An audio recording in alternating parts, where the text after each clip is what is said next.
So this is the Maharishi Ayurveda Hospital private clinic in Bad Ems, Germany. It is located in the former palace of Emperor William I, and we've been asked by the state government to start the clinic there 33 years ago. And during that time, we have treated more than 30,000 people. We could help them with many chronic diseases. The clinic is having also in the building 6 hot springs of thermal water, which has been known around the world for its healing properties.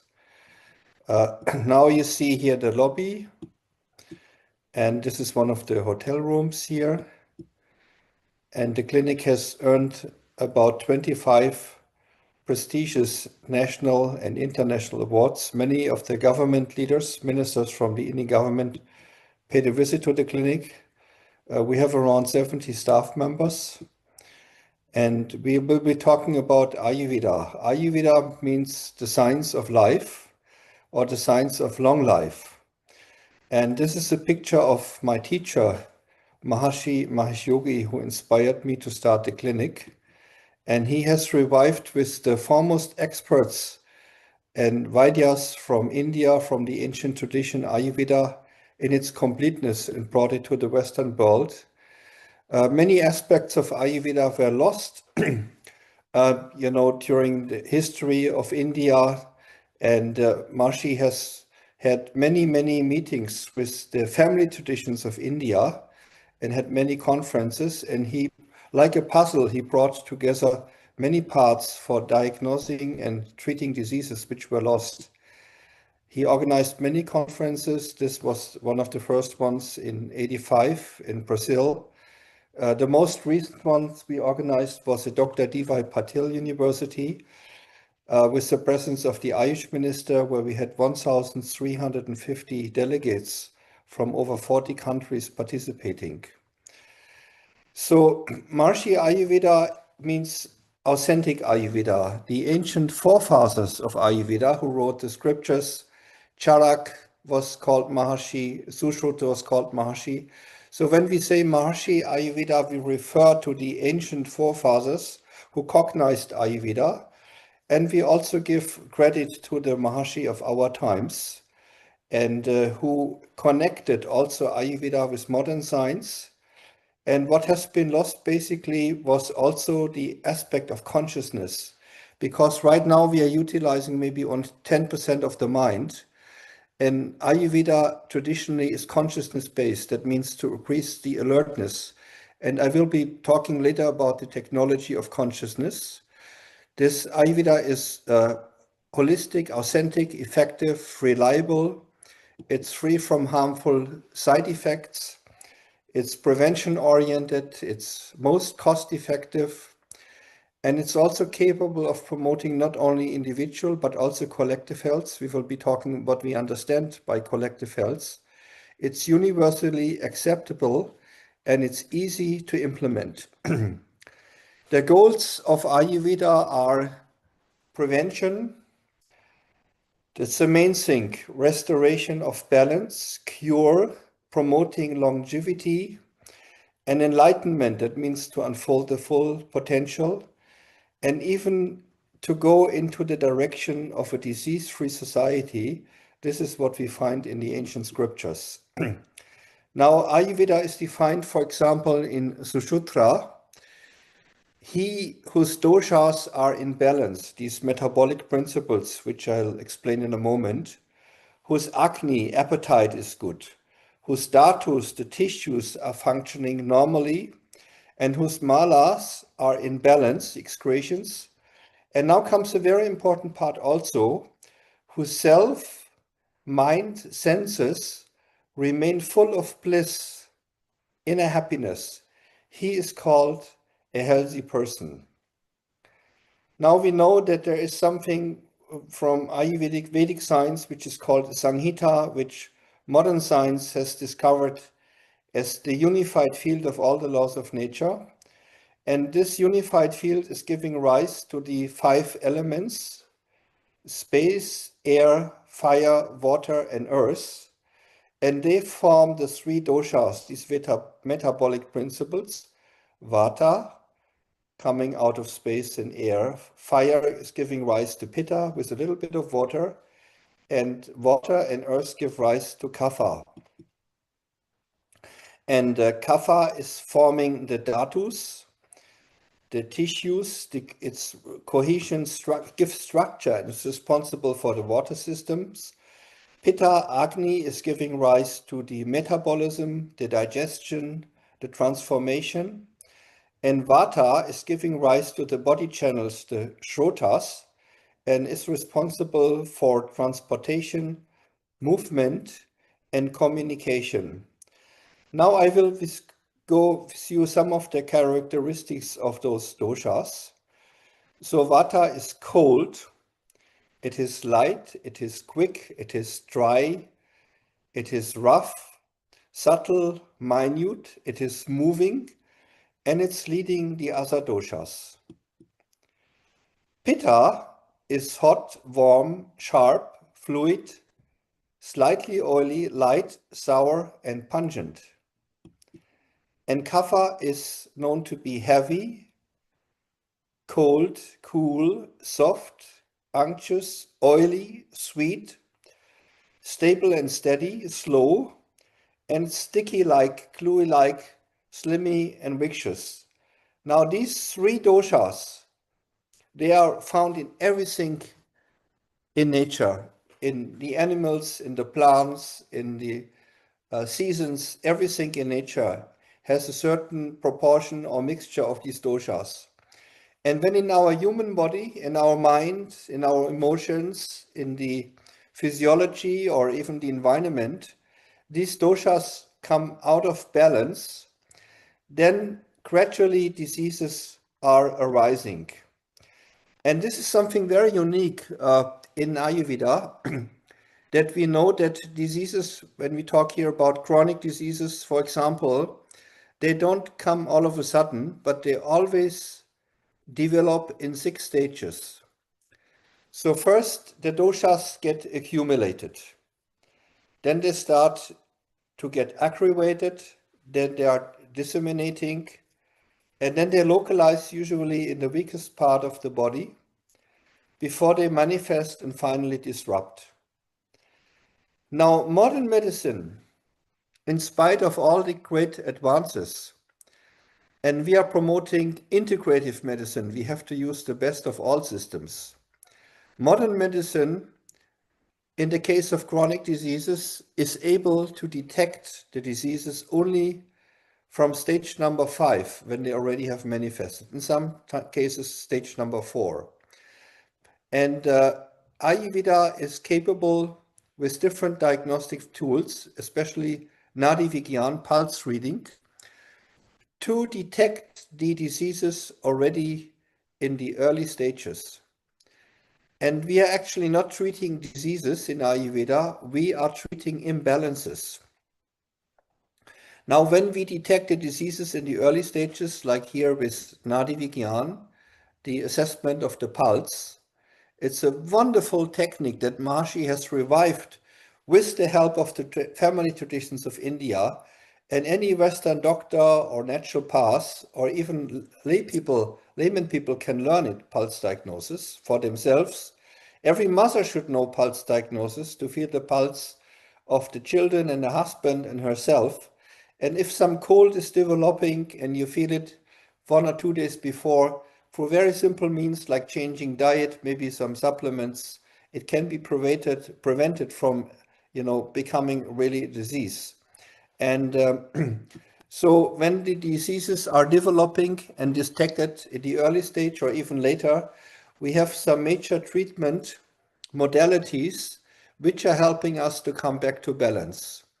So we have found it to be very useful to relax and expand our consciousness, to become calm, peaceful and happy. And this is accomplished very easily, systematically, through the scientifically proven technology of consciousness, transcendental meditation. Even pulse diagnosis can be considered to be a treatment, because when the Ayurvedic expert, the Vaidya, is feeling the pulse with his consciousness, he is creating some soothing influence. Then we have technologies of Vedic sound. Then, of course, the herbal medicines. Diet is very important. In Ayurveda, it says if you have the proper herbs but the wrong diet, then the herbs can't work fully. But if you have the proper diet, you don't need the herbs. So diet according to the doshas and the seasons and the constitutions is very, very important. Then dinacharya is the daily routine. Like we have the main meal for lunch. I will be giving later on some simple Ayurvedic advices. Then we have Panchakarma. This is the focus of my clinic in Germany, the detoxification program. Then yoga asanas and pranayama are part of the Ayurvedic treatment modalities. Then Maharishi revived and uses the intelligence of the gemstones with laser light, the gem light therapy, aromatherapy. Jyotish and Yagya, they are the Vedic astrology, and they can help us to avoid the danger before it has come. And it's a very fascinating topic. Then Sthapatya Veda, Vedic architecture, has a very beautiful influence. Actually, I'm now living, while I speak, in the Netherlands in a house that is built according to the Vedic architecture, and it gives a great feeling of happiness and lightness. Then Gandharva Veda, that brings through the Vedic sounds and rhythms the vibrations of nature into our physiology. And then Maharishi Vedic organic food. It's not only organic food, but the plants, they're also listening to the Vedic sounds.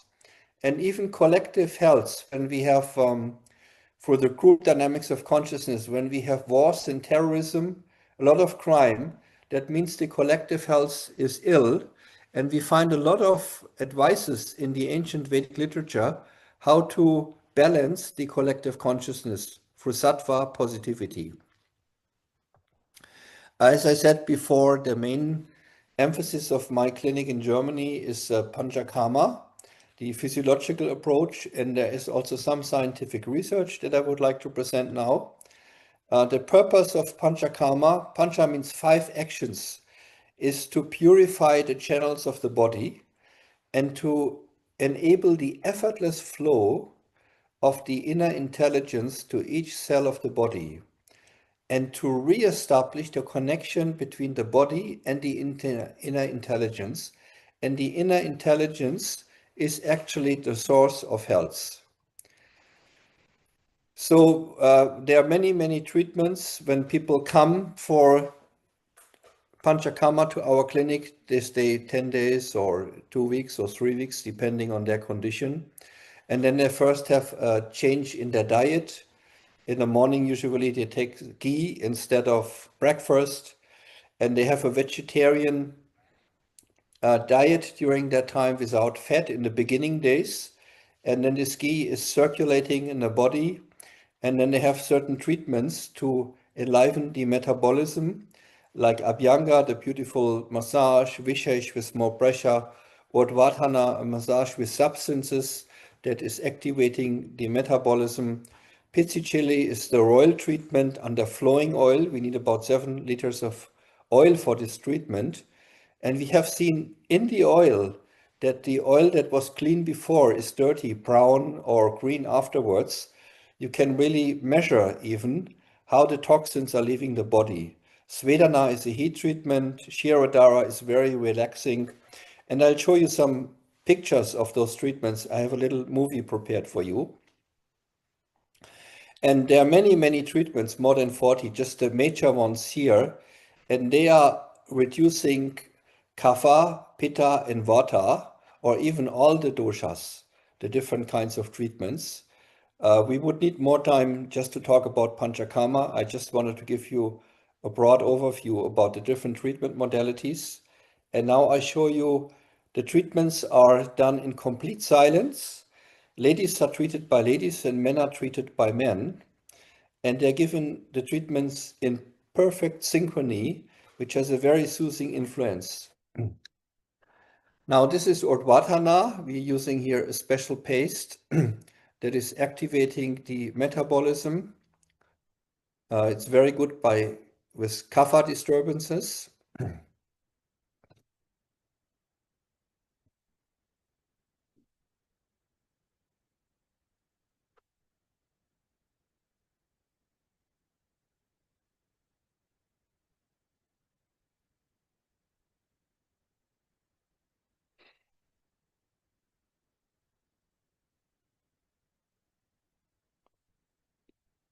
People feel so happy when they get this treatment, like a baby. And 70% of our clients come by word of mouth. Many people also repeated the treatment after some years when they feel the need. This is Netratapana, which is taking out the toxins, the pitta of the eyes. This is Pinta Svedana. This is the pain treatment.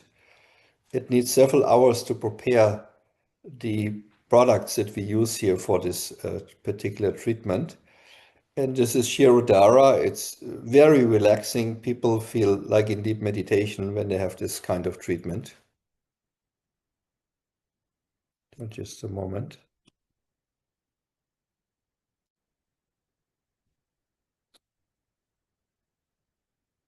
Just excuse me.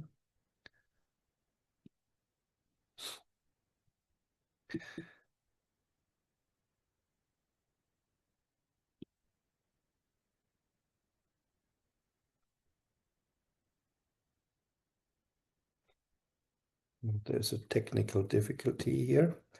A lot of research has been done on the Panchakarma treatments. And there are two kinds of toxins. There are water-soluble toxins. Those you can remove by sipping hot water, by exercising, and by sauna. And there are also fat-soluble toxins. In this category, we have pesticides, herbicides, and heavy metals. And those are stored in the fat tissues.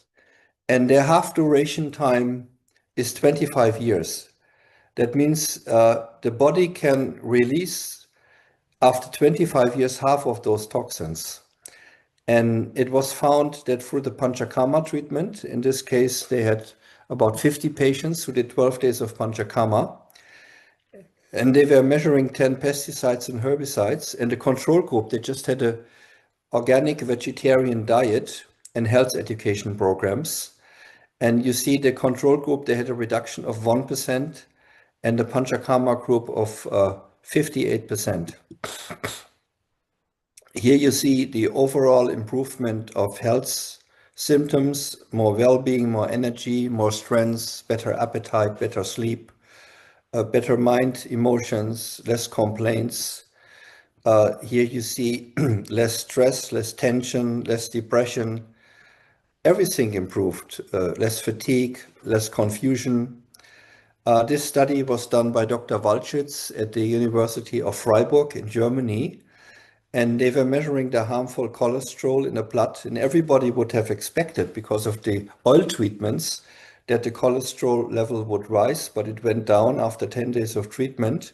We had here a group of 82 people, and you see a reduction of 10.5%. That means, according to the latest standard in medicine, that the risk factor for getting a heart attack is reduced by 21%. Even the free oxygen radicals in the blood are reduced. They go up during the treatment because of the purification, but after the treatment, they go down significantly. The aging process is slowed down. With people who also practice TM, in addition to Panchakarma, they even had a better benefit from that. And this is a broad overview about the areas of benefit. People come to improve their nervous disorders, people who have the latest diseases, cardiological diseases, digestive power is improving, metabolic disorders get improved, joint and spinal disorders get improved, respiratory diseases are improved, less allergies, skin diseases are benefiting from this. Urinary disorders are improved, and also neurological diseases can be treated quite successfully with this wonderful treatment. Now, when the people come, you see there's a difference between treating Indian people and Western patients. In Europe, the patients normally visit the doctor when they already have acute health problems, whereas people come to the Ayurvedic physician when their disease has become chronic. So the chronic people, many people who come to us, they have tried many, many different things, and many of them can really benefit from this treatment.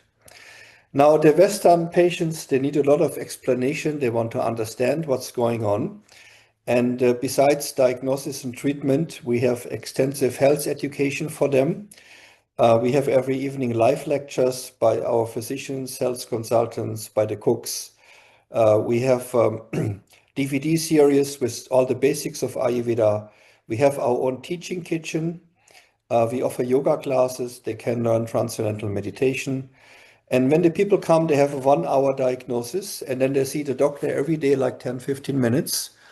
And before they go home on the last day, usually they have another 45 minutes where they get recommendations what they can do in home to have even deeper benefits and stabilize the benefits. They get also herbal recommendations and many recommendations for the seasonal and daily routines.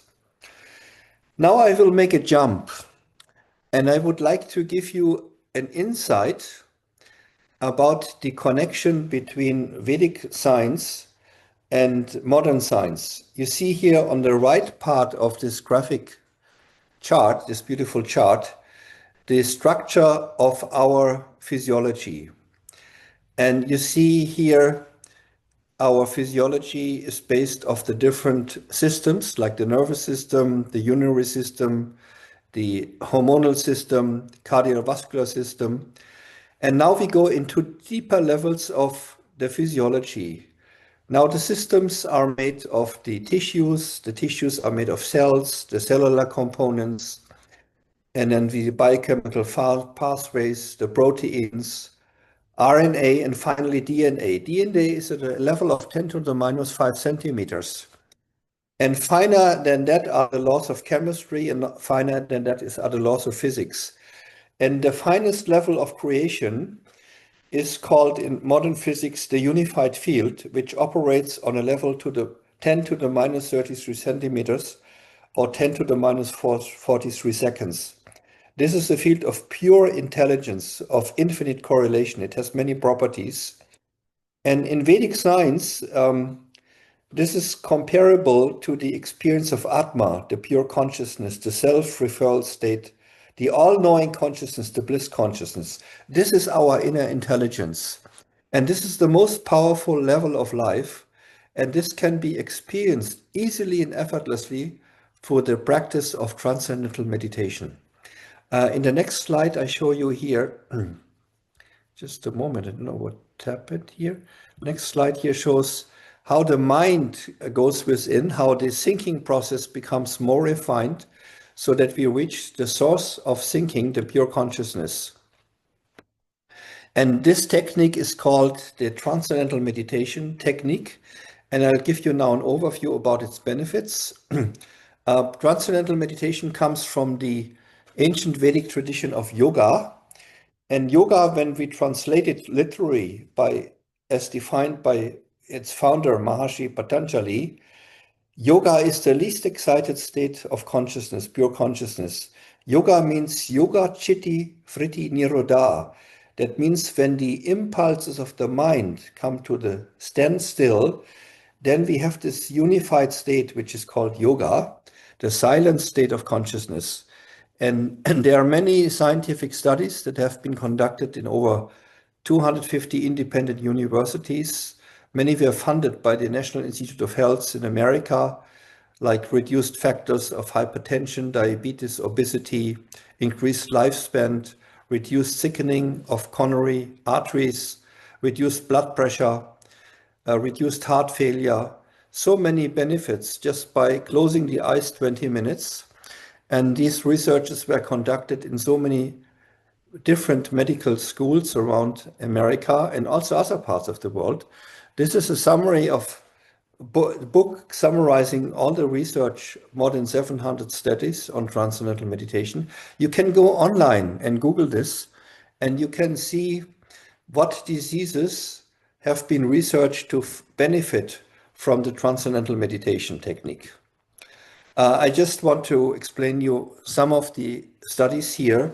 This is a wonderful study that was conducted by the biggest health insurance company in America. It's called Blue Shield Blue Cross. They have 500,000 members in the state of Iowa.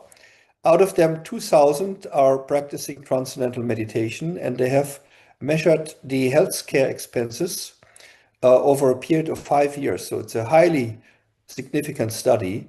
And they found, for example, that the heart diseases went down by 87%, the tumors by 56%, and the nervous disorders even by 94%.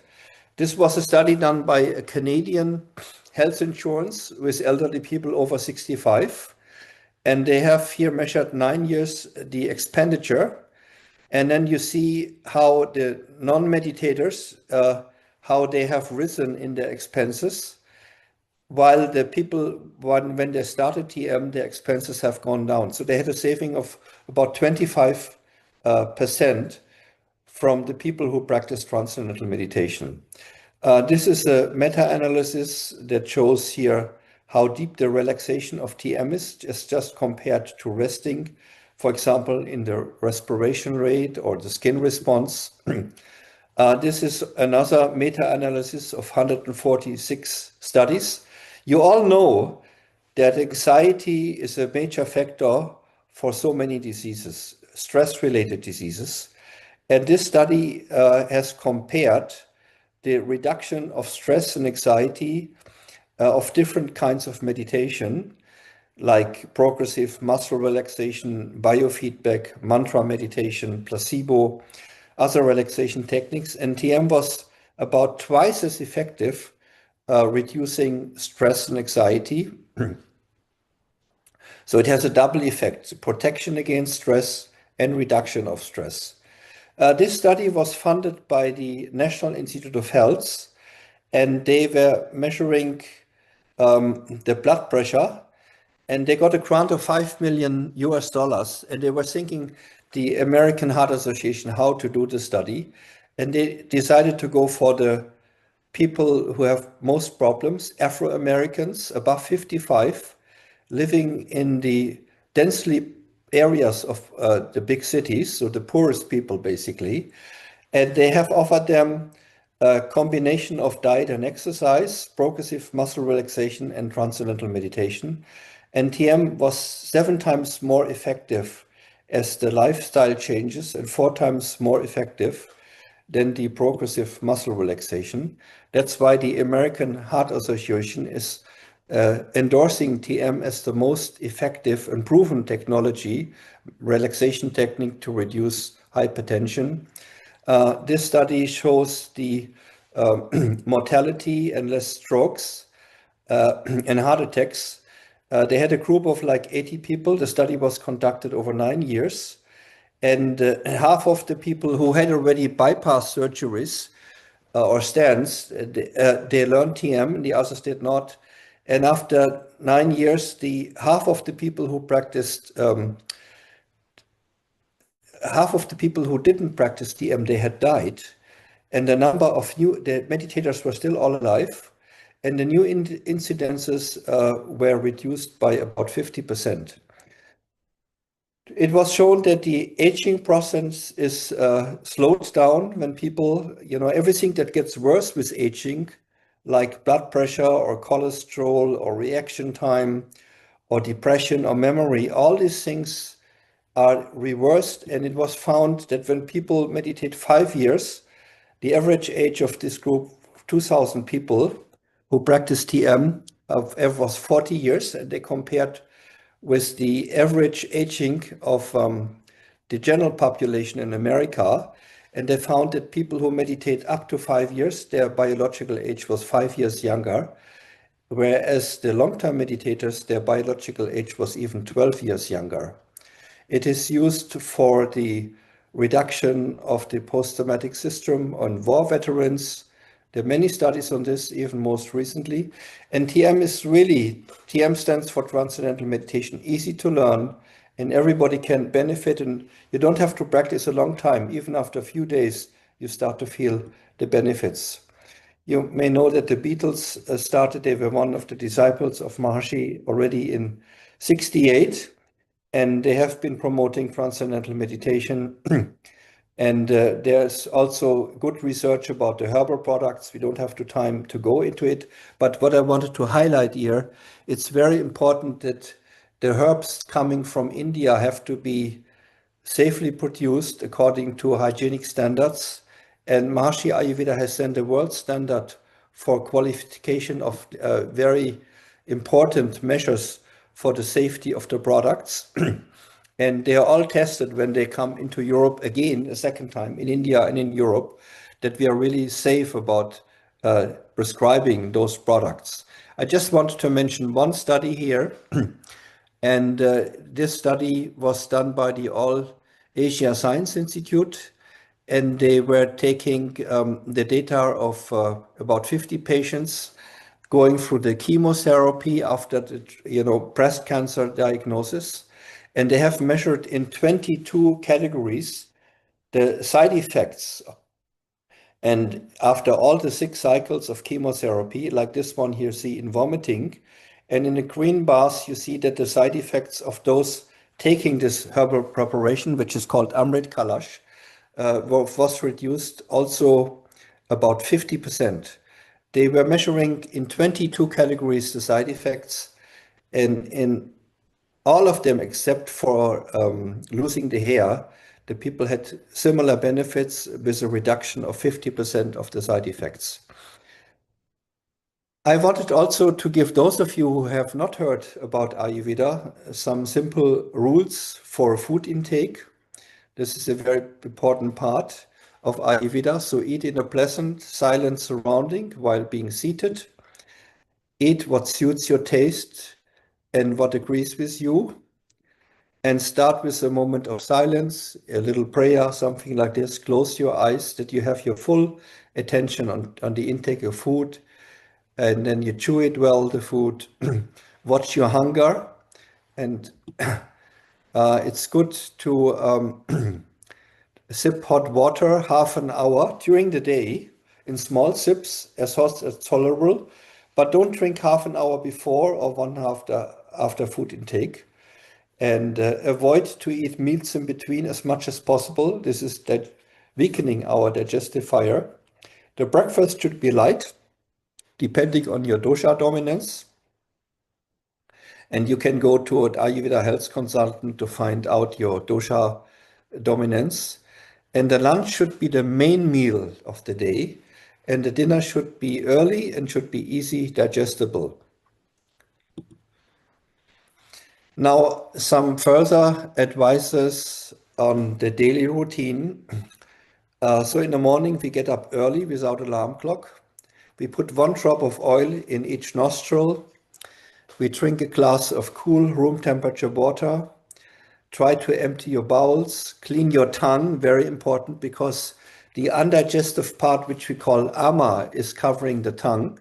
So use a tongue scraper or spoon, brush your teeth. You can gargle with oil. You can do an oil massage. You will find on the internet tips how to do the daily oil massage abhyanga. And if you don't have time to do the whole, just do the head and the ears and the feet. And then Surya Namaskar is some yoga exercise, I would say. It's very beneficial. Shower with warm water.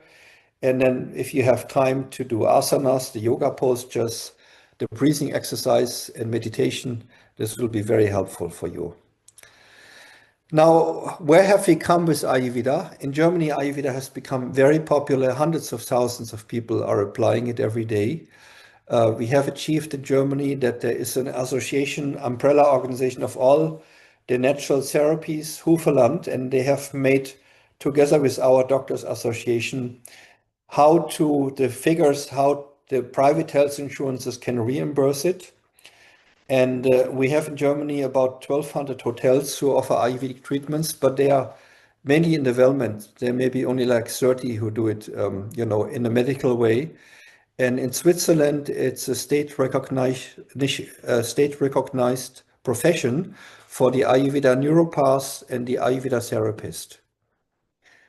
And so Ayurveda education, Maharishi University in America has currently the biggest Ayurveda number of students outside India with 850 people. in the bachelor's and master's program. We have dual degree programs with the University of Maribor in Slovenia and the Maharishi College of Perfect Health in collaboration. And there are many courses for different people that you can take. Now for the future of Ayurveda, we are not yet recognized in Germany and in most of the European countries, except these small indications that I mentioned. I feel we need more scientific studies that are conducted in Europe. Unfortunately, the studies conducted in India, and there are 10,000 of them, and really brilliant studies, they can all be seen on the website of our international foundation. There are links to that. I will share the link with you. But the European governments, they will not accept them unless they're done in Europe. So this is something that I hope will happen in the future. And the Ayurveda profession as specialist physicians, we wish to be recognized like other natural health areas also. One important part of Ayurveda is also the architecture, which I have mentioned before. We know that the buildings that we live in have a big influence. The building should be directed 100% to the natural directions because there is a magnetic field, which is called Hartmann grid. And if the building is not properly oriented, it has a bad influence on our life. What is especially auspicious is the east entrance facing the east and the north entrance. And other entrances, they have negative influences on our life. There are also some scientific studies that may be a topic for another presentation in the future. And we know that in our brain, we have certain electrons that fire constantly to the east. And if we are properly oriented, it has an integrative factor for our brain physiology. Then I was talking about collective health. And if we have stress in society, when we have terrorism, a lot of crime, even if we have wars, that means the collective consciousness is incoherent. And when many people in groups practice transcendental meditation, there are about 55 studies that have proven, we don't have the time, unfortunately, to go into that. This is a 7-year study in the United States that was done by a group of 2,000 experts. And you see in the blue line, when we had the super radiance number, all negativity like murder, rape, assault, robbery, infant mortality, all the negative values went down. And when the group couldn't be maintained due to financial reasons, all the negative values were rising again. So we have beautiful programs. I know this may sound to be unbelievable, but I would really recommend those who are loving to create peace in the world to visit the website of the Global Union of Scientists for Peace, GUSP.org, and have an explanation about these studies. We are building up groups in India, especially, and in Nepal, where we try to gather thousands of people who do also the Vedic recitations to create peace for the world. And then finally, if somebody would like to open a clinic, I have 40 years of experience, and you don't have to learn from mistakes. You can go to Pirc Clinic Consulting, and I can offer my services to those who would like to open a nice clinic to do Panchakarma treatments. I have written a book. I have lived 7 years in a monastery, and I studied directly from His Holiness Maharishi Mahesh Yogi. He really was a great seer, and he has enlivened all the Vedic knowledge, and the book is full of beautiful anecdotes, how it is to live with a great saint like Maharishi. The book is available in America, and India has just the biggest publisher has published it, Motilal Banarsidass. It came out now in Russia by the biggest publisher, and soon also the Latin American version is coming out. You may like to take a screenshot here. These are some websites. The first one is the International Maharishi Ayurveda Foundation. And you find all the research that are presented in brief today. You find all the references and more details. The second one is my clinic in Bad Ems, Germany. Then there is the international website tm.org about transcendental meditation, and Maharishi International University, where you can study Ayurveda, and then also my personal website. So thank you very much for attending the presentation.